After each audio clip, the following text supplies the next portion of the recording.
पड़ जाए, झूठ नहीं बोलना। मगर आप क्या बोलते हैं? मैं सिर्फ इजाजत हो पढ़ लूं। ये अगर गलत, इसमें एक लफ्ज गलत हो, मुझे कहा जाए कि ये इल्जाम तराशी है, तो मैं माफी मांगूंगा। अच्छी बात कर रहे हैं, कर्जा नहीं लूंगा,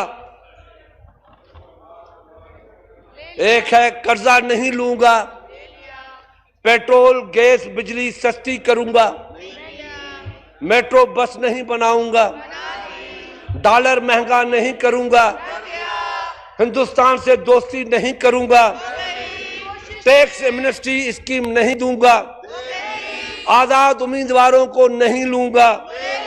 नारे नहीं लगाए, उनकी बात गौर से सुने, नारे नहीं लगाए, सिक्योरिटी और आप गौर से प्रोटोकॉल सुने नहीं जी। लूंगा।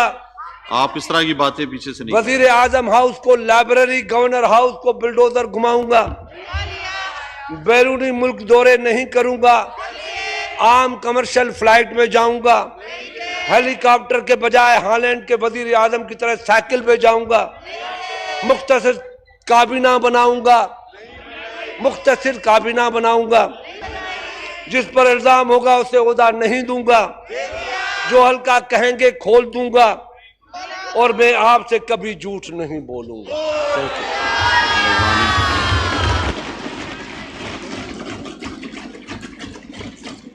जी।